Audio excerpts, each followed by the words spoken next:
아멘. 우리는 교회의 주인이 하나님이시라고 고백합니다. 근데 실제 상황 속에서 교회의 주인이 하나님이심을 드러내는 교회들이 얼마나 있을까 질문하게 됩니다. 세상에 비춰지는 교회의 모습은 주인이신 하나님을 잃어버렸거나 아니면 잊어버린 것 같은 모습을 봅니다. 목사가 주인 행세하는 교회가 있습니다. 절대 권력을 휘두르며 성추행의 범죄도 하고 또 교회도 자신의 소유물처럼 세습하는 교회들도 늘어가고 있습니다. 때로는 당회나 장로가 주인 행세를 합니다. 자기의 권력이 약화되는 것을 방지하기 위해서 젊은 세대에게 리더십을 이어주지도 않고 또 새로 부임한 목사들의 리더십을 인정해 주지도 않아 성도들이 상처받고 젊은 세대들이 떠나가는 주님이 주인 되시지 못한 교회들도 우리는 주변에서 보고 있습니다. 더 나아가서는 저는 우리 성도들도 주인을 잃어버린 것 아닌가라는 질문을 던질 때가 있습니다.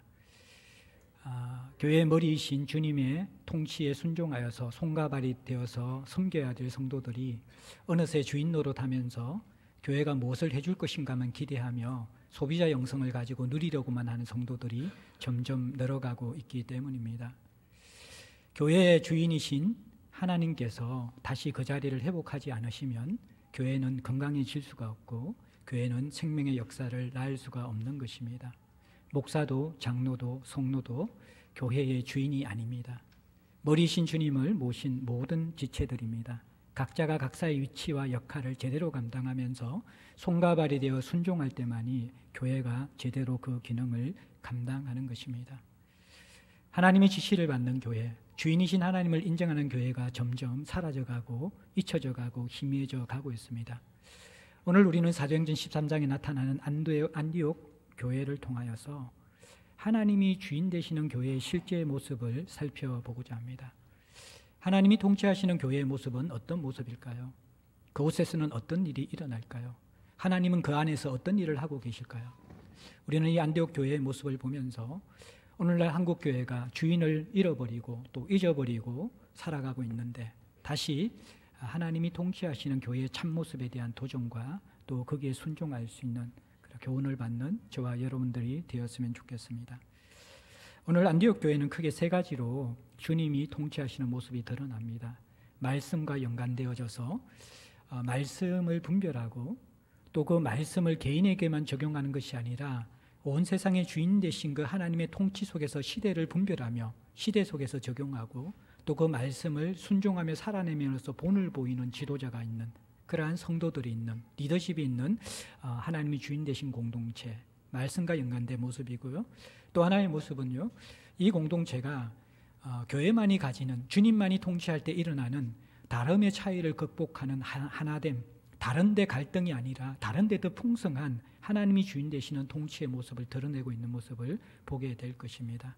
그리고 마지막으로 이 안디옥 교회가 성령이 시키시는 일을 들을 수 있고 순종하는 교회임을 우리는 보게 될 것입니다.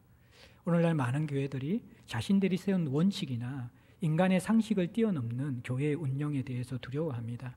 그런데 이 교회는 성령이 시키는 일을 들을 수 있는 귀가 열린 교회이고 그 하나님의 부르심과 하나님의 지시가 부담스럽고 두려운 것임에도 불구하고 그들의 원칙과 틀을 내려놓고 성령이 시키는 일을 감당하는 교회임을 우리는 보게 될 것입니다. 이 세 가지를 통하여서 우리가 하나님이 주인 되시는 교회의 모습, 또 우리는 하나님을 주인으로 모시는 성도인가 또 공동체인가를 돌아보며 교훈받고자 합니다. 먼저 첫 번째, 오늘 이 안디옥 교회의 리더십에 대한 소개가 1절에 나오는데 안디옥 교회에 선지자들과 교사들이 있었다 그렇게 이야기합니다. 선지자와 교사들이 리더십 그룹을 형성하고 있었습니다. 선지자는 구약시대에 주요 활동을 했던 그러한 인물들인데 특별히 감추어진 하나님의 신탁이나 하나님의 말씀들을 선명하게 드러내는 역할을 하는 사람이고 교사 역시 말씀을 연구하여서 탁월하게 그 말씀의 지혜를 잘 분별하고 가르치는 오늘날 목사와 같은 역할을 하는 사람입니다. 그런데 이 선지자는 하나님께서 교회의 초창기에 교회를 세울 때 한시적으로 주신 직분입니다. 그래서 사도와 선지자는 교회가 견고히 세워지고 계시가 완성된 이후에는 더 이상 활동을 하지 않습니다. 그러나 이 교사는 오늘날 목사와 비슷한 직분으로서 지속적으로 교회에 말씀을 분별하고 가르치고 말씀으로 성도들을 세우는 역할을 하고 있는 것이죠. 선지자와 교사가 감당하는 공통점은 둘 다 말씀에 정통한 사역자라는 것입니다. 말씀에 깨어있는 사람이라는 것이죠. 조금의 차이는요, 선지자는 말씀을 분별하고 선포하는데 시대적 상황을 분별하여 선포하는 사람을 바로 선지자라 그렇게 이야기합니다. 우리가 12장에서 이 안디옥 교회에 아가보라는 예루살렘에서 온 선지자가 온 천하의 흉년이 될 것이라는 것을 예언하는 것을 보았습니다. 선지자는 단순하게 한 개인의 구원의 문제나 교회 안에 있는 영적인 문제만을 지적하는 것이 아니라 온 세상의 주관자이신 그 하나님의 다스림 속에 있는 세상을 향한 메시지를 주시는 것입니다. 세상의 불의와 세상의 아픔과 세상의 고통들을 성도들이 듣게 하심을 통하여서 하나님의 마음을 느끼게 하시고 때로는 회개로 부르시기도 하시고 때로는 그 세상을 치유하는 손과 발이 되도록 성도를 부르시던데 그러한 시대를 분별하고 시대에 대한 메시지를 주는 사람이 바로 선지자라는 것입니다. 그리고 교사는 일단은 공동체 중심으로서 성도들을 양육하는 사람인데 교사는 가르치는 자일 뿐만 아니라 교사가 되기 위한 중요한 특징은 그것을 순종함으로 행하는 사람이라는 것입니다. 그 말씀의 실체를 행함을 통해서 말씀이 진리라는 것을, 말씀이 옳다라는 것을, 말씀대로 살아가는 것이 열매가 있다라는 것을 그 삶으로서 순종하여 보여주는 사람이 바로 교사라는 것입니다. 안디옥 교회가 하나님이 다스릴 수 있는 교회가 될 수 있었던 것은 자신의 철학이나 세상의 가치를 이야기하는 교회가 아니라는 것입니다. 말씀에 정통한 사람들이 리더십을 가지고 있었다는 것이죠. 그리고 그들의 관심사는 한각 개인의 필요나 구원, 물론 소중한 것이지만 그리고 또 공동체 안의 메시지에만 머물러 있는 그런 교회가 아니었고 아가보의 메시지를 들으면서 순종한 것처럼 시대를 이끌어 나가시는 그 하나님의 손길들과 시대의 고통과 아픔과 이 세상 속에서 주가 되시는 하나님의 다스림에 대해서 깨어있으면서 이 시대를 분별하고 하나님의 뜻을 이루기 위해서 몸부림치는 것, 그것이 바로 이 선지자가 있는 공동체라는 것이죠. 이 공동체가 하나님 나라의 복음을 품을 수 있는 공동체입니다. 자기 안에만의 필요, 교회 안에만의 필요를 추구하는 그 메시지만 있는 교회는 어떻습니까?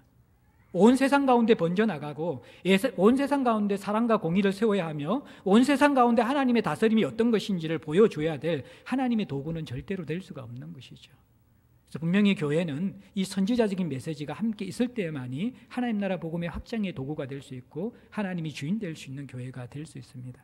뿐만 아니라 교사, 가르치기만 즐겨하는 자가 아니라 두렵고 떨림으로 그 말씀을 붙잡고 삶에서 살아내는 사람들, 실험하면서 삶에 실체가 있는 사람들, 그 말씀이 옳다라는 것을 존재로서 보여줄 수 있고 본으로서 보여줄 수 있는 사람들, 완벽한 사람이 아니라 그 예수를 닮아가고 말씀에 대해서 순종하면서 그 말씀이 이루어지기를 하나님 앞에서 몸부림치면서 살아가면서 점점 주님 앞에서 자라가고 있는 사람들, 그 실체가 있는 사람들, 그것이 바로 하나님이 다스리는 공동체의 중요한 특징이라는 것입니다. 오늘날 교회가 말씀의 본질을 잃어버렸습니다. 사람들이 듣기 좋은 말을 하고 세상의 성공 신화를 말하고 고지론을 이야기하고 자기 철학을 강요합니다. 이러한 세속적인 그러한 가치관이 결코 하나님께서 기뻐하시는 메시지가 아니라는 것입니다. 하나님이 주인 되실 수가 없는 것이죠. 하나님의 말씀이 들려지지 않기 때문에 온통 자기 관심사에만 몰입되어져서 하나님이 아파하는 것들, 하나님이 고통스러워하는 것들, 하나님이 보게 하시는 것들에 대해서는 부담스러워하고 나를 위로하고 축복하는 말씀은 웰컴이지만 하나님의 마음을 아프게 하는 것들에서 보게 하시는 것에 대해서는 우리가 밀어내어버리는 공동체, 안 된다라는 것입니다. 삶으로 살기 위해서 몸부림치는 그 주님 앞의 두려움들과 경건한 삶의 어떠한 실험들이 중단되어진 공동체, 더 이상 하나님이 주인 되실 수 없는 공동체입니다.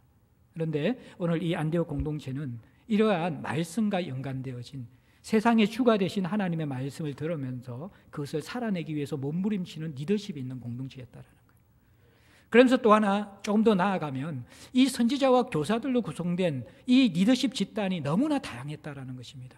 그런데 그 다양성 속에 놀랍도록 하나됨을 가지고 풍성함을 누리고 있었던 것이죠.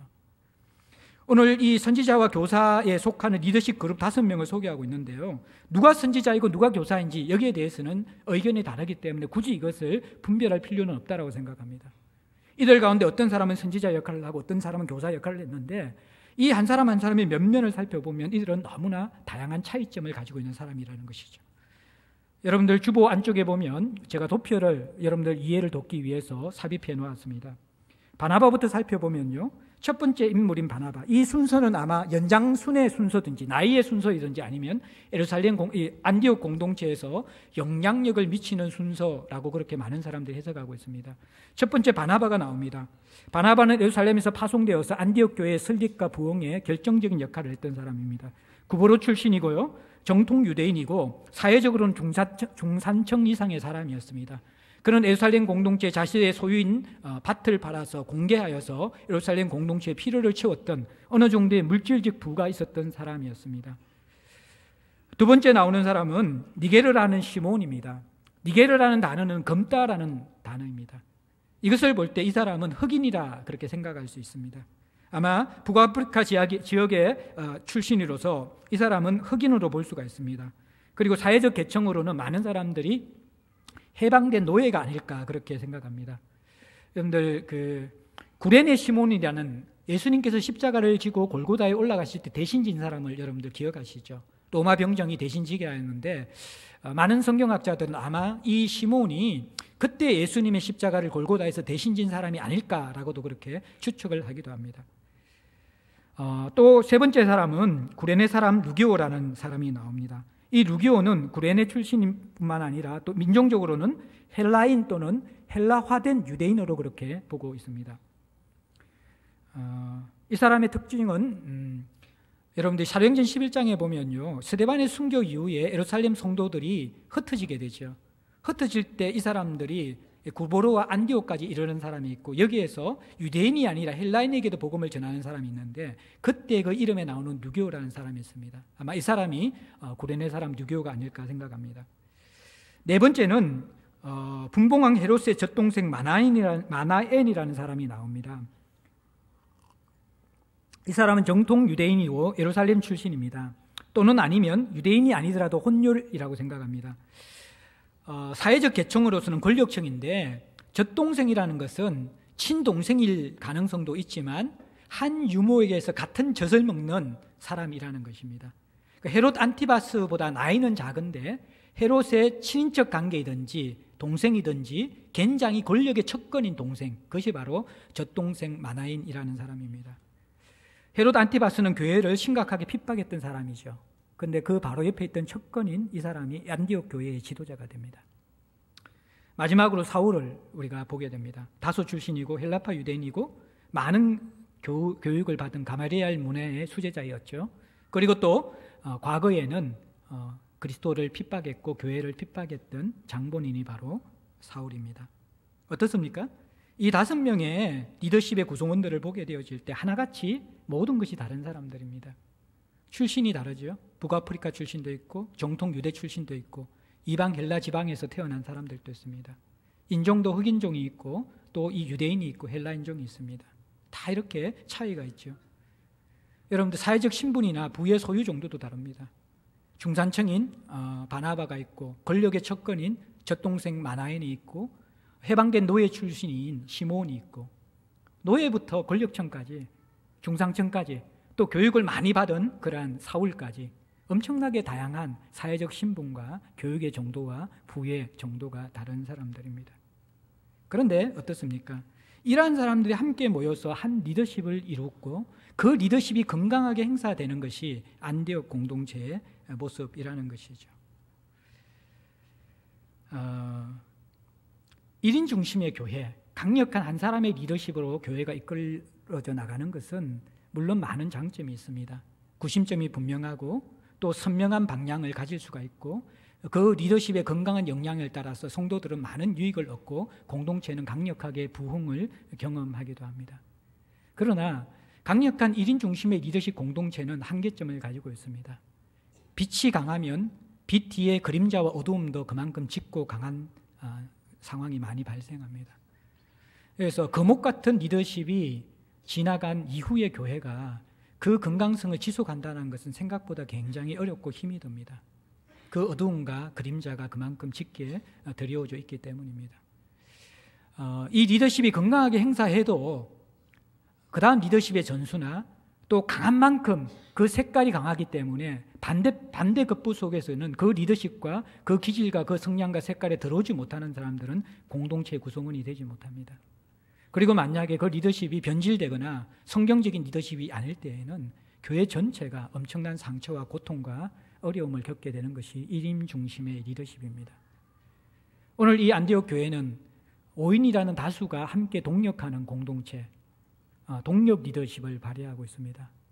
저의 목회 철학은 물론 제가 결정적인 모든 책임을 지는 당회장의 위치에 있지만 일을 할 때에는 동력적인 리더십의 관계에서 하기를 원하는 것입니다.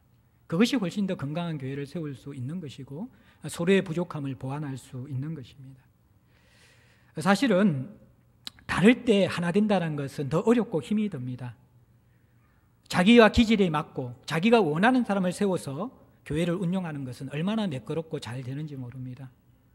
저도 몰랐는데 아주 부흥하고 강력한 리더십이 있고 성장하는 대형교회의 특징은요, 사역자를 공채를 하는 듯 하지만 대부분은 관계 중심으로 뽑는다고 그래요.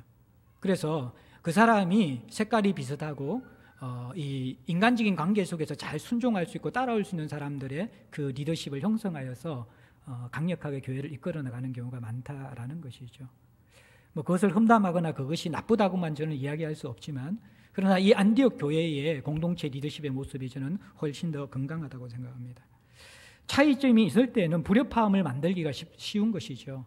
인간은 다름을 좀처럼 극복하지 못하는 존재들입니다. 특별히 그 다름이 리더십에 있는 사람들의 다름일 때에는 각자의 주관이 더 분명하고 또 영향력을 행사하는 사람들이기 때문에 또 어느 정도의 신앙의 경험과 여러 가지의 판단력이 있는 사람들이기 때문에 리더십에 있는 사람의 다양한 차이점과 다름을 하나됨으로 승화시킨다는 것은 굉장히 어렵고 힘이 든 것입니다. 그럼에도 불구하고 이것이 다양성이 그리스도 안에서 하나됨으로 승화되어질 때, 연합되어질 때 누리는 이 엄청난 시너지와 건강한 영향력들은 강력한 1인 리더십이 행사하는 것보다 훨씬 더 건강하고 유익하다고 생각합니다. 저희 당의 장로님들도 다 인격적으로 훌륭하신 분이고 신앙적으로 존경할 만한 분들인데 기질들과 성향들과 방법들은 조금씩 다 다른 분들입니다. 굉장히 합리적이고 또 체계적인 분이 있는 반면에 또 공동체 유산에 대한 깊은 그런 인식이 있고 그 부분을 중요하게 생각하는 분이 계시고 또 개인적인 하나님과의 관계에서 예민하게 깨어있으면서 분별하면서 그때그때마다 하나님이 하시는 세미한 음성에 대해서 잘 반응하고 그것에 대해서 이야기하는 분이 계시고 또 전체를 포괄하고 전체를 바라보면서 폭넓게 오버뷰처럼 위에서 바라보면서 전체의 시각을 바라보면서 이끌어 나가는 그런 리더십도 있는 것이죠. 각자가 다 다릅니다. 속도도 다릅니다. 어떤 사람은 빨리 나가기를 원하고 어떤 사람은 가장 늦은 사람도 발맞춤을 할 수 있도록 천천히 가기를 원하고 어떤 사람은 중간의 속도를 원하고 속도의 양이나 변화의 방향들도 다를 수 있습니다. 한꺼번에 모든 것이 변화된다고 생각할 수도 있고 작은 부분을 천천히 변화시키기를 원하시는 분들도 있습니다. 다 다릅니다. 그런데 이렇게 모여서 함께 서로를 신뢰하고 존경하고 성령의 은혜 가운데서 같이 논의를 하게 되어질 때에 한 사람의 결정보다도 훨씬 더 균형 잡히고 보완되어지고 또 전체를 바라보면서 여러 가지 한계와 연약점들을 미리 보완할 수 있는 아름다운 결정들이 일어난다라는 것입니다. 그리고 무엇보다도 다르기 때문에 참아주고 기다려주고 귀를 기울이고 있다가 보면 어느 순간 내가 틀렸을 수 있구나 라는 것을 깨닫게 되어지고 그렇게 견디면서 서로를 받아내어 주는 가운데 우리도 모르게 부쩍 성숙해가는 그러한 모습들을 보게 되는 것이죠. 이 동력이라는 것은 힘들고 고통스럽습니다. 일의 효율을 위해서는 한 사람이나 내 마음에 맞는 사람을 줄을 세워서 하는 것이 훨씬 더 효율적입니다. 그러나 하나님 나라의 관점에서 볼 때 우리는 일을 잘하는 것이 아니라 성숙해지는 것이고 약한 자들이 상처받지 않게 하는 것이고 교회의 모든 구성원들의 필요들을 함께 생각하면서 가야 되는 공동체이기 때문에 그러한 성숙과 교회의 본질의 측면에서 볼 때는 저는 동력 리더십이 옳다라고 보는 것이죠. 그리고 고통스럽고 힘들고 더디가고 때로는 결론이 나지 않고 아무런 것들이 진행되지 않는 것 같지만 사실은 그 과정이 성숙의 과정이고 그 과정이 하나님 나라를 이루는 과정이고 그 과정이 하나님이 역사하는 과정이라는 것을 우리는 잊어서는 안 된다라는 것입니다. 교회의 하나됨을 이루는 것은 굉장히 힘이 듭니다. 사람들의 노력으로 이루어질 수 없습니다. 사람들에게 예의를 가르친다고 사람들의 말을 청종하라고 이야기한다고 그렇게 해서 하나됨이 이루어질 수가 없습니다. 또는 프로그램을 만들어서 아이 메시지, 다른 사람을 이해하는 법, 격려하는 법, 그것을 한다고 해서 교회에 또 하나됨이 일어나는 것도 아닙니다. 교회의 하나됨은 어떻게 일어날까요? 초대교회의 일꾼들의 자질이 뭡니까? 그들은 성령이 충만한 자입니다. 성령의 다스림을 받는 자입니다. 교회의 하나됨은 딴 것 없습니다. 한 하나님을 모시고 한 성령 안에 있게 될 때만이 다름을 극복하면서 하나 될 수 있는 것입니다. 지도자의 하나됨은요, 마음이 맞을 것 같은 사람들이 모여도 서로가 성령 안에 있지 않으면 깨어지게 되어집니다. 너무나 다른 사람이 모여있지만 그들이 하나님을 두려워하고 성령 안에 있으면요, 이들은 시간이 갈수록 하나 될 수 있다는 것입니다. 거기에 하나님께서 마지막에 다를 부분이지만 하나님이 시키시는 일, 성령이 시키시는 그 소명을 바라보는 사람들은 하나 되게 되어 있습니다. 이 부부의 하나됨도 마찬가지입니다. 여러분들 성숙해지고 싶으면, 우리 바울 디모데 성숙해지고 싶으면 나와 전혀 다른 사람을 배우자로 맞이하십시오. 죽도록 고생한 후에 여러분들이 예수 닮게 될 것입니다. 여러분이 수준이 그 정도 안 된다 그러면, 사실 사람이 있잖아요, 교제할 때는 너무 같으면 매력이 없어요. 나와 다르기 때문에 매력이 있거든요. 근데 너무 다른데 매력이 있어서 결혼했다가 이 사랑하는 약발이 다 되고 나면요, 정말 심각해집니다. 근데 혹시나 여러분들의 분별력이 없어서 너무 다른 사람과 결혼할지라도 소망을 잃지 마십시오. 성령님이 계십니다. 죽을 고생을 하실 것이지만 성령님이 계시기 때문에 정말 다른 사람이 성령이 다뤄주시면요, 엄청나게 성숙합니다. 사람을 이해하는 폭이 엄청 넓어집니다. 여러분의 선택이니까 여러분이 이제 책임을 지셔야 되죠. 성령 안에 있으면 이게 가능한 것입니다. 또 부부가 하나를 바라보면 돼요. 결혼의 목적은 서로의 행복이 아니에요. 기독교인들은 서로의 행복이 되면 서로가 불만이 생겨져요. 누가 부부를 서로가 다 행복해 줄 수 있는 존재가 있습니까? 안 돼요. 그거는 하나님이 결혼 가운데 우리에게 주신 목적은 거룩이거든요. 예수 닮아가는 것. 어떻게 보면 서로가 싸우면서 서로가 거룩에 희생하고 있는 것이죠. 서로가. 예? 그러면서 함께 우리가 서로를 행복하게, 물론 우리가 거룩한 가정 속에서 행복해 줄 수 있지만 목적 자체가 서로의 필요를 채워주고 행복해하는 것들, 그것이 그리스도인의 가장 우선적인 목적은 아니라는 거예요. 돕는 배필로서 우리가 해야 될 일들은 서로가 하나님의 형상을 담도록 거룩해지는 것입니다. 그 방향으로 같이 나아가다 보면 부부가 자연스럽게 하나 되게 되는 것이죠. 교회도 마찬가지입니다. 성령 안에 있어야 돼요. 안 그러면 얼마나 우리가 각자의 개성이 강합니까? 판단력이 얼마나 뛰어납니까? 정보가 얼마나 많습니까? 얼마나 말씀의 홍수 시대를 살아가고 있습니까? 얼마나 똑똑하다고 스스로 자부하고 있습니까? 어떻게 하나 될 수가 있습니까? 한 아버지인 성령의 통치 아니고는 하나 되지 못해요. 그리고 그분의 소명에 우리가 귀를 기울이고 눈을 맞출 때만이 하나 될 수 있는데, 안디옥 교회가 이 다양성을 극복하고 하나 되어져 나가는 것이죠.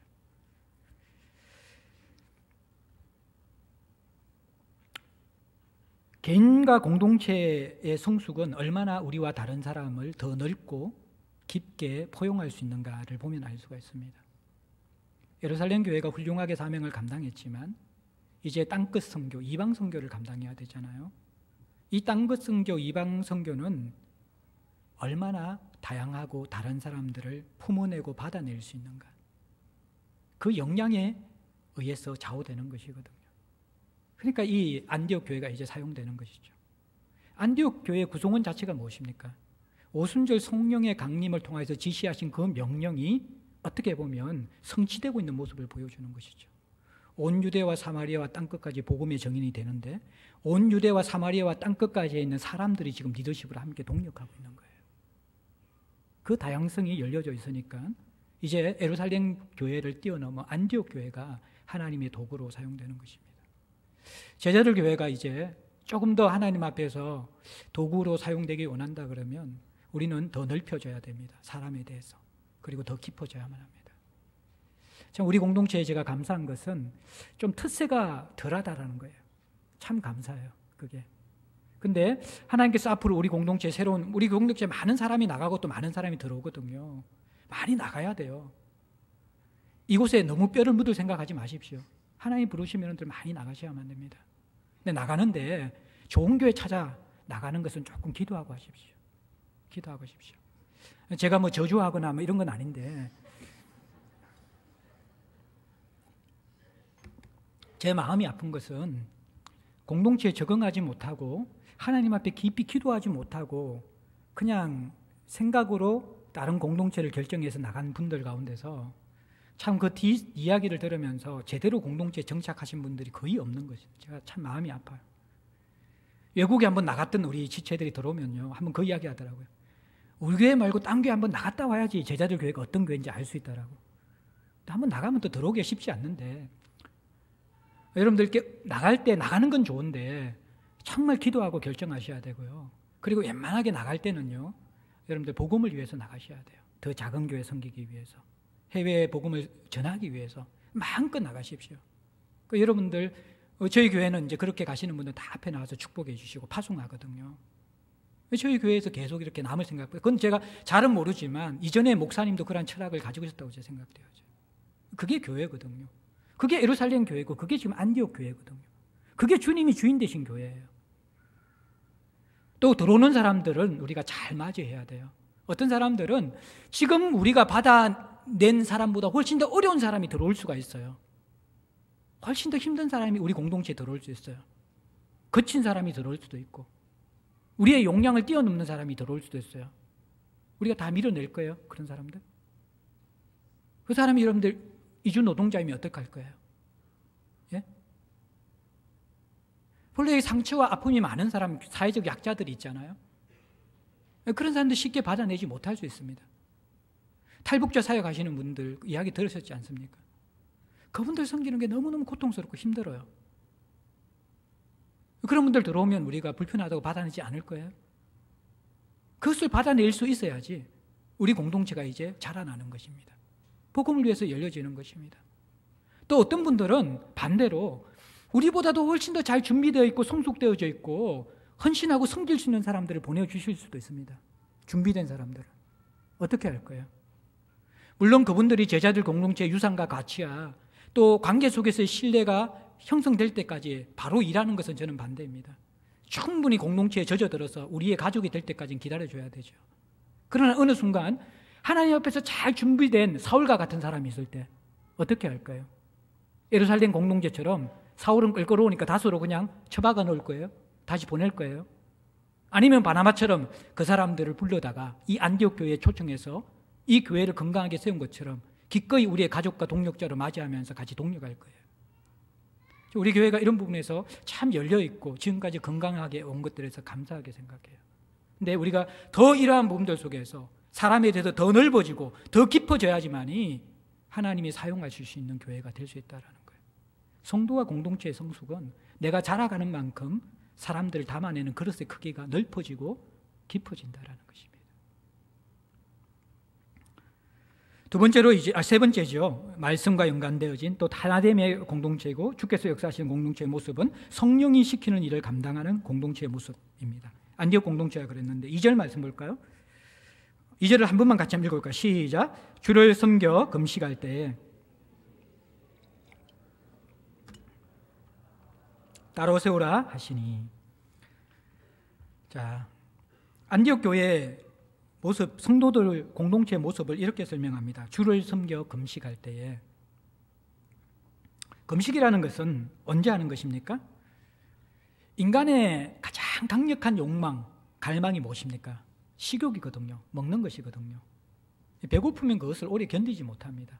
사람들에게 가장 강한 갈망이 식욕이거든요. 근데 금식이라는 것은 본능에 가까운 강한 갈망을 누르면서 하나님에 대한 갈망을 불러일으키기 위해서 하는 영적 훈련이 바로 금식이라는 것입니다. 금식이라는 거예요. 이들이 이 금식을 했어요. 우리는 식욕이나 성욕이나 수면욕이나 인간의 본능이 없으면 못 살잖아요. 그런데 성도는 이 갈망보다 더한 하나님을 향한 갈망이 있어야만 살아가는 자임을 깨닫고 하나님을 향한 갈망보다도 우리의 본능의 갈망이 더 강해질 때 그것을 죽이기 위해서 하는 것이 금식이라는 것입니다. 예루살렘 공동체 성도들이 이 금식을 했어요. 그리고 금식은 기도와 같이 병행될 때가 많이 있었습니다. 금식 기도의 목적은 무엇입니까? 내 뜻과 내 필요를 짓누르고 하나님의 뜻과 하나님의 필요 앞에 내 자신을 드리기로 결정하는 것, 그것을 우선순위로 삼기로 결단하는 것이 바로 금식 기도의 핵심이거든요.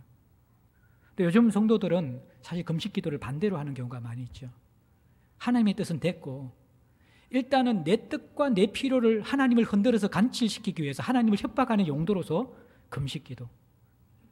근데 애들이 부모가 요구를 안 들어줄 때는 최후의 수단이 뭡니까? 밥 안 먹어! 그 한마디 하면서 완전히 이렇게 저항하잖아요. 어떤 의미에서 우리가 하나님 앞에서 금식 기도하는 용도가 하나님에게 대한 마지막 저항의 수단으로 이거 안 들어주시면 알지요 라는 그 의미로 금식 기도할 때가 있다는 것이죠. 물론 여러분들 이렇게라도 금식 기도를 하시면서 영성이 자라갔으면 좋겠어요. 우리의 문제는 무엇입니까? 다이어트 때문에 금식은 하지만 영적인 훈련을 위해서 금식을 하는 경우가 거의 이제는 없어졌다는 것이죠. 자기의 뜻을 짓누르고 자기의 필요를 잠재우게 되어질 때 하나님을 갈망하고 욕망하고 그 필요를 채우고자 그 본능을 주님 앞에 다스리게 되어질 때에 평상시에 느끼지 못하는 영적인 감각들이 살아납니다. 예민해집니다. 그래서 이 금식 기도할 때 하나님의 음성이 더 선명하게 들릴 수가 있고 하나님의 뜻이 분별될 수가 있고 하나님 그 임재가 강력하게 느껴질 수 있는 것이죠. 그것이 바로 금식 기도입니다. 자, 이 안디옥 공동체는 절교 금식했다는 거예요. 예? 이게 기쁨으로 이렇게 금식했을 뿐만 아니라 주를 섬기면서 금식했다 그랬는데 이 주를 섬긴다는 것이 원어의 의미는 봉사를 한다는 그 개념이 아니라 예배한다라는 개념입니다. 예배. 이들이 금식하면서 원했던 것들은 하나님을 더 깊이 만나 예배하는 것들, 하나님을 더 영화롭게 하는 것들, 하나님을 더 우러르는 것들, 이것을 그들의 갈망으로 삼았다라는 것입니다. 살아있는 공동체의 특징은요, 개인의 경건과 공동체의 예배가 끊임없이 꿈틀거리며 살아있다라는 것입니다. 이것이 여러분들 주님이 주인 되시는 공동체의 중요한 특징 가운데 하나입니다. 이런 공동체가 성령이 시키는 일을 감당하는 것이죠. 교회의 변화와 교회의 비전이나 교회의 사명은요, 아젠다나 프로그램이나 어떤 방향 설정이나 단계 설정이나 교육 시스템의 확립을 통해서 절대로 이루어지지 않습니다. 저는 사도행전 말씀 제가 안식년 이후에 복귀하면서 교회 변화에 대한 하나님의 마음들을 가지고 계속 실험하고 있습니다. 시간이 계속 지속되면서 우리 성도들이 묻습니다. 목사님 어떤 방향으로 변화할 겁니까? 나들목교회 따라갈 거예요? 가정교회 할 거예요? 제자훈련 코스 만들 거예요? 소급을 어떻게 바뀔 거예요? 교회는 어떻게 변화되어집니까? 어떤 구체적인 시스템, 단계, 교육체제 이런 것들에 대한 변화의 그림들을 요구하는 것을 제가 많이 보았습니다. 물론 저는 그 그림들과 그 고인들도 끊임없이 하지만 하나님께서 일으키는 변화는 그러한 변화가 아니라고 생각하거든요. 그것은 인간의 아젠다에 의해서 인간이 만들어가는 교회의 변화이죠. 하나님 일으키시는 변화는 하나님이 우리를 지배할 수 있는 영적인 관계와 토양이 먼저 만들어지면서 이루어져야 되는 것이죠. 이 안디옥 교회는 개인의 경건이 살아있었다니까요. 금식했어요. 예? 하나님에 대한 욕망이 식어들면 그것을 불러일으키기 위해서 몸부림쳤던 교회라는 거예요. 그리고 예배에 생명을 걸고 주를 섬겼던, 정말 예배를 위하여서, 하나님과의 만남을 위해서, 하나님의 통치를 위하여서, 하나님과의 연합을 위해서, 하나님과의 사귐을 위해서 전 존재를 걸었던 교회라는 것이에요. 변화가 뭡니까? 피조물인 우리의 변화는 하나님과의 관계의 변화가 핵심입니다. 하나님을 다시 경험하는 것이고, 하나님에 대한 두려움을 회복하는 것이고, 하나님에 대한 만남들이 일어나는 것이고, 잃어버렸던 하나님과의 관계의 생명이 꿈틀거리는 것이 변화의 핵심이라는 것이죠. 여러분이 교회거든요. 여러분들이 변화의 주체거든요. 교회는 허공에 있는 것이 아닙니다. 여러분들이 교회인데, 교회인 내가 하나님 앞에서 거룩한 경건과 예배 속에서 하나님과의 관계가 회복되고 그 하나님과의 사귐 속에서 주님이 주시는 꿈이 심겨질 때, 그 가치가 스며들게 될 때 변화가 일어나는 것이지, 한 사람 한 사람의 하나님과의 관계의 변화가 없는 가운데서 누가 그 변화를 일으킵니까? 누가 교회입니까? 누가 교회의 그림을 그립니까? 무엇이 교회를 형성합니까? 우리는 교회가 무엇인가를 잊어버리고 있는 것이죠. 교회는 주님이 지도하시고 주님이 이끄시는 곳입니다. 변화의 첫 단계가 안 되면 아무것도 안 됩니다. 안디옥 교회는 성령이 이루실 수 있는 교회였어요. 예? 이 금식하고 기도하니까 이제 어떻게 합니까? 성령이 중간에 보면 2절 중간에 보면 이러신다 그러잖아요. 이때 성령이 말씀할 수 있는 교회가 된다라는 거예요. 자기의 생각으로만 가득 차 있고 사람들의 목소리로만 가득 차 있고 세상이 주는 메시지로만 가득 차 있는 교회 속에서는 성령께서 지시할 수가 없는 것이죠. 성령은 언제 지시하십니까? 우리가 주를 섬겨 금식할 때, 하나님과의 관계가 회복되어지고 예배가 살아날 때 말씀하시는 것입니다. 오늘날 교회는 누가 통치하는 것입니까? 목사가 통치합니까? 장로가 통치합니까? 당회가 교회를 이끕니까? 재직회가 교회의 주체입니까? 공동회가 교회의 모든 것을 결정합니까? 아닙니다. 교회에 지시하는 분은 성령님이십니다. 당회와 재직회와 공동회의는 그것을 듣고 순종하는 것입니다. 오늘 이 우선순위를 잃어버린 교회가 관료화되어져 가고 있고 인간의 냄새를 풍기는 교회로 변질되어 가고 있는 것입니다. 사랑하는 성도 여러분들, 성령께서 시키는 일에 들을 수 있는 교회가 되어야지 살아 꿈틀거리는 거예요. 교회는 어쩔 수 없이 유기체이지만 조직체예요. 둘 다가 있어야 돼요. 유기체로서 주님의 몸에 연결되어 있으면서 굉장히 역동적으로 돌아가야 되지만 또 여러 사람들이 함께 있기 때문에 질서와 조화를 위해서 조직이 있어야만 합니다. 그래서 당회도 있고 재직회도 있고 공동회도 있습니다. 저는 그 무용론을 주장하는 것이 아닙니다. 그리고 거기에서 실험하고 고민하고 도출되어진 결론을 우리가 존중해야만 합니다. 거기에서 세워진 원칙이 교회를 건강하게 이끌 수 있도록 우리는 순종해야만 합니다. 그런데 그보다 더 우선적으로 순종해야 될 것이 있습니다. 언제입니까? 성령이 지시할 때입니다. 오늘날 교회가 이 단계를 놓쳐버렸습니다. 원칙이 성령의 지시를 뛰어넘어 버립니다. 공동체를 결정하는 것은 우리의 재정이 아닙니다. 1년의 재정이 우리 공동체를 결정하는 것이 되어질 때 그것은 인간의 모임입니다. 물론 우리가 평상시에 때는 건강하게 우리의 원칙대로 운영되어야 되지만 어느 순간 성령께서 정말 우리 교회에 분명하게 지시하는 부분이 있다 그러면 우리는 그 원칙을 뛰어넘을 수 있는 순종하는 교회가 되어야 되는 것이죠. 물론 조심해야만 합니다. 그 성령의 지시라는 것이 독재적인 한 리더십에 의해서 분별되지 않는 가운데 나오는 것은 아닌 것이죠. 철저하게 잘 분별돼야 되고 공동체 전체가 주를 섬겨 금식하면서 하나님의 뜻을 같이 들어야만 합니다. 그 과정을 밟아서 정말 이 메시지는, 이 시키는 일은 하나님이 우리에게 주시는 일이 맞다라는 깨어있는 공동체의 확신이 있게 되어질 때 그것은 원칙을 무너뜨릴 수 있어야만 합니다. 하나님이 그렇게 인도하실 수 있도록 만들어야 되는 것이죠. 이게 여러분들 주님이 주인 되시는 교회입니다. 그러면서 그래서 이게 교회라는 것은 조직체와 유기체가 함께 연결되어 있는 거고 우리가 최선을 다하여 합리적으로 교회를 운영하는 것과 그리고 성령께서 초자연적으로 주권적으로 운영하는 그 모든 것에서 같이 열려져 있어야만 합니다. 하나만 강조하면 안 돼요. 성령께서만 운영한다고 우리가 해야 될 행동을 그만두는 것도 위험한 것이고 합리적인 원칙 속에서 성령의 개입을 무시하는 것도 굉장히 위험한 것이라는 거예요. 또 하나의 하나님께서 부르시는 부르심에 대해서도 이중적이라는 것을 기억해야만 돼요. 여기에 보면요, 성령께서 무슨 일을 시키냐 그러면 결국에는 복음 전거거든요. 땅끝까지 이르러 정인이 되는 복음을 나누는 삶을 가르치는데 바나바와 사울을 따로 세우라 그렇게 이야기한다라는 거예요. 근데 이게 원어에 보면요, 내가 이미 그들에게 확정시키고 불러낸 그 일을 너희들이 세워서 확정하라는 그 말입니다. 쉽게 이야기하면 무슨 말이냐 그러면 지금 이미 공동체에 이 지시를 하실 때 성령께서는 먼저 바나바와 사울이라는 한 개인에게 이방 선교에 대한 부르심을 먼저 말씀해 주셨다는 것입니다. 이들은 지금 개인 부르심을 받은 상황입니다. 개인적으로 내적인 콜링을 받아서 하나님 앞에 주관적인 부르심에 대해서 반응하고 있는 상황이라는 거예요.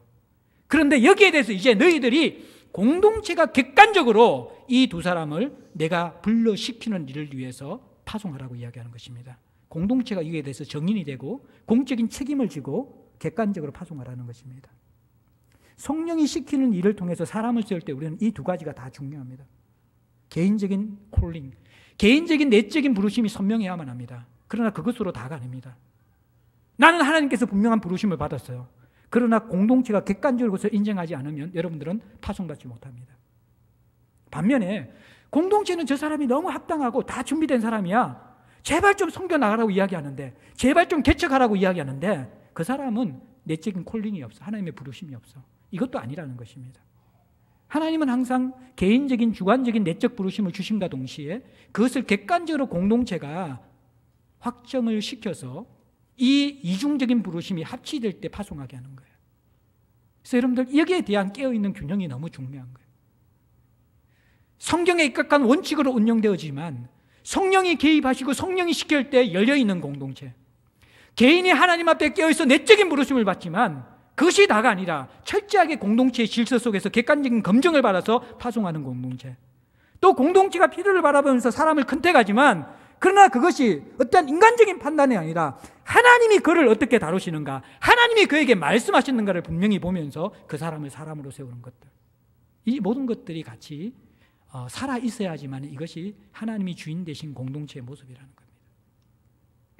안디옥 교회가 이랬어요. 성령이 시키는 일을 들어주시는 교회였습니다. 이제 어떻게 합니까? 3절에 보면 이것을 순종합니다. 이에 금식하며 기도하고, 너무나 중요한 일이기 때문에 두려움으로 금식하며 기도합니다. 여러분들 바나바와 사울이 어떤 사람입니까? 바나바는 안디옥 교회가 설립되자마자 이제 이 안디옥 교회가 부흥할 당시에 예루살렘 교회에서 파송한 리더십입니다. 지도자입니다. 이 바나바가 안디옥 교회가 폭발적으로 성장하기 시작하자 자기 홀로 리더십을 감당하지 못해서 동력자 사울을 다수에서 세워서 같이 동력함을 통해서 엄청난 안디옥 교회의 성장이 일어났습니다. 안디옥 교회의 기둥입니다. 두 사람이 안디옥 교회의 설립 멤버들이라는 겁니다. 초대 리더십이라는 거예요. 그런데 성령께서 누구예요? 야, 바나바와 사울을 내가 불러시키는 위에 따로 세워서 보내라는 거예요. 여러분들, 이것이 여러분들 만만한 부르심이 아니잖아요. 너무나 중차대하고 부담스러운 부르심이기 때문에 그들은 습관처럼 기도하며 또 금식의 자리에 공동체 전체가 들어가는 것입니다. 여러분들 어떻게 하시겠어요? 저를 누가 이렇게 하나님께서 불러 따로 지시하였다는 데 보내실 때, 그래도 저만 보낸 게 아니라 우리 장로님 가운데 여러분이 가장 신뢰할 만한 장모님 한 분을 같이 보내실 때 여러분들 어떻게 하시겠어요? 기쁨으로 보내드리겠죠. 잘 됐네요. 그렇게 하시겠어요? 반응, 좀 섭섭한데 반응이 없네요. 우리가 1대2대 목사님을 보내봤잖아요. 물론 조금 큰 교회 가셨기 때문에 우리에게 마음에 좀 그런 것도 있지만 여러분 그렇게 생각하면 안 돼요. 그분들은 규모적으로 큰 교회 갔을지 모르겠지만 말씀으로 볼 때에는 어떻게 보면 결핍된 교회에 가셨을 수 있거든요. 그러니까 하나님이 보내셨다 여러분들께 생각하셔야 돼요. 예? 근데 여러분들 그때 어땠어요? 가슴앓이 때 몇 년 동안 고통스럽지 않았습니까? 남의 일이 아니라 지금 안디옥 교회도 똑같은 일을 한 것입니다. 첫사랑이 얼마나 무서운 건데요. 첫 신앙의 본을 받은 것이 얼마나 무서운 건데요. 그 리더십은 평생 죽어도 있지 않습니다. 사람들이. 바나바와 사울이 그런 사람들입니다. 그들을 성령께서 떼어내어서 지시해서 보내라 그러는 거예요. 금식하며 기도합니다. 결국 어떻게 합니까? 두 사람을 안수하여서 보냅니다. 안수하여 보낸다라는 것은 안디옥 교회의 모든 직무와 해야 될 부담들을 내려놓고 자유케 해서 풀어서 보낸다라는 그런 의미라는 것입니다. 안디옥 교회에 대한 모든 부담을 내려놓게 하고 공동체가 공적으로 안수해서 파송합니다. 그래서 이제 1차, 2차, 3차 전도 여행에 두 사람이 쓰임받는 것이죠. 오늘 이 안디옥 교회는요, 어떻습니까? 일단 말씀이 살아있잖아요. 그 말씀이 온 세상의 주인 되신 하나님을 모시면서 시대를 분별하는 예언자적인 말씀을 가진 공동체였습니다. 그리고 삶으로 살아내는 본이 되는 리더십이 있는 공동체였습니다. 그리고 또 이 지도자 그룹이 너무 다른데 하나 되었어요. 성령 안에 있기 때문에. 한 부르심에 순종하고 있기 때문에. 그리고 마지막으로 성령이 시킬 수 있는 영적 토양을 가질 수 있었어요. 개인의 경건과 예배가 살아있었습니다. 가장 부담스러운 지시를 성령께서 하시거든요. 바나바와 사울을 따로 세우라. 순종합니다. 여러분들, 하나님에 대한 순종은 성도든 공동체든요, 연수가 결정하는 것이 아닙니다. 지금 현재 내가 하나님과의 살아있는 관계를 가지는 사람만이 순종할 수 있습니다. 이들은 지금 주를 섬겨 금식하고 있는 그 삶이 일상이 된 사람들이잖아요. 설립된 지 1, 2년밖에 되지 않는 신생교회인데 순종하는 거예요. 연수가 아니라 지금 현재 내가 살아있는 관계를 갖고 있는 만큼 우리는 하나님께 반응할 수 있는 거예요. 이 안디옥 교회가 교회사 속에서 어떤 일을 감당한지 아십니까? 주 47년부터 57년까지 10년 동안 바울의 1차, 2차, 3차 전도 여행의 후원 파송교회가 됩니다. 그리고 주 200년부터 300년까지 끝없는 순교자가 일어났는데, 그때 순교자 그러면 안디옥 출신을 떠올렸습니다. 교회사 가운데 가장 많은 순교자를 배출한 교회가 안디옥 교회입니다. 그리고 여러분들, 성경을 연구하는 학파 가운데 알렉산드리아 학파와 안디옥 학파로 양분되어지는데, 알렉산드리아 학파는 풍류적 해석, 신비적 해석을 하는 학파들이고, 이 안디옥 학파는 문법적이고 역사적 해석을 하는 학파들입니다. 우리 더 건강한, 지금 우리가 성경 해석의 어떠한 흐름을 이어가고 있는 것이 안디옥 학파의 흐름입니다. 이것이 바로 안디옥 출신들, 리더십, 지도자들, 성경에 정통했던 선지자와 교사의 지도를 받았던 사람들의 후손들이라는 것입니다. 그 가운데 바질과 우리가 잘 아는 요한 크리소톰, 그리고 데오도르라는 그러한 유명한 학자들, 이 모든 사람들이 안디옥 학파 출신들입니다. 그리고 이 안디옥이라는 도시는 주 390년에 도시 전체가 복음화됩니다. 하나님께서 주인 되시는 공동체가 할 수 있는 일이 이거예요. 땅끝까지 선교를 감당하고요, 순교자를 배출하고요, 성경을 가르치고 그 성경의 진리를 선포하는 안디옥 학파가 여기에서 설립되어지고 그 도시가 복음화되는데 안디옥 교회가 사용됩니다. 이게 주님께서 주인 되시는 교회의 모습이라는 것입니다. 사랑하는 성도 여러분들, 오늘날 많은 교회들이 주인을 잊어버리고 또 잊고 살아가고 있습니다. 목사도 장로도 성도도 교회의 주인이 아닙니다. 우리는 그분의 손과 발이 되고 머리의 통치를 받아야만 합니다. 삼위 하나님, 성령 하나님의 통치를 받는 교회의 모습을 오늘 우리는 안디옥 교회를 통해서 살펴보았습니다. 자신의 가치가 아닌 말씀이, 자신의 필요가 아닌 하나님이 세상을 바라보시는 그 마음이, 그리고 지적 유의가 아닌 삶으로 살아나는 리더십과 성도들이 있을 때 주님이 다스리는 교회라고 그렇게 이야기합니다. 너무 다른데, 너무 다르지만 하나님이 계시기 때문에 하나 되어 풍성함을 누리는 교회. 한 사람의 인간 영웅이 리더십을 발휘하면서 교회를 좌지우지하는 것이 아니라, 너무 다르고 도저히 하나 될 수 없는 상황인데 그들이 더디가지만, 서툴지만, 효율성은 떨어지지만 그 안에서 함께 치워져 가면서 주의 몸을 이루는 것, 그것이 바로 교회의 본질이고 주님이 주인 되신 교회의 모습입니다. 이러한 살아있는 교회, 사랑 속에서 서로를 받아내고 말씀 속에서 자신을 깨트려 순종하는 교회는 개인의 영성이 깨어 있습니다. 예배가 살아 있습니다. 그때 성령께서 지시할 수 있습니다. 우리의 원칙을 뛰어넘어서 순종해야만 합니다. 그 선명한 성령의 시키는 일에 순종해야만 하는 것이죠. 그때 우리는 사는 것 같은 삶을 사는 거예요. 교회가 관료화되면요, 모든 것이 원칙에 의해서 운영되는 교회는 시간이 가면 병들게 됩니다. 굳어지게 됩니다. 매력을 잃어버리게 됩니다. 루틴하게 돌아가는 일 가운데 여러분들이 재미있는 일이 있습니까? 성령은 우리를 모험으로 인도하실 것입니다. 우리의 안정적인 체제들을 흔들어 놓을 수 있습니다. 내가 가장 신뢰하던 것들을 무너뜨리면서 새로운 가족 부대로 옮기실 수가 있습니다. 그 성령의 시키는 일에 순종할 때만이 우리는 우리의 틀을 벗고 우리의 원칙을 벗고 주님이 주인 되시는 교회의 참모습을 경험합니다. 그 복음의 역사와 성령의 인도를 받는 성도와 교회만이 이 안디옥 교회처럼 살아 꿈틀거릴 수 있습니다. 선교의 주체가 될 수 있고 순교자가 될 수가 있고 말씀을 이 세속화된 세상의 땅끝까지 스며들도록 전할 수 있는 사람이 될 수 있고 주변의 사람을 복음화시킬 수 있는 것입니다. 우리 제자들 공동체가 이러한 주님이 주인 되시는 교회, 그 교회에 대한 갈망을 가지면서 그 앞에 나아갈 수 있기를 주의 이름으로 축복합니다. 우리 찬송가 229장 드리면서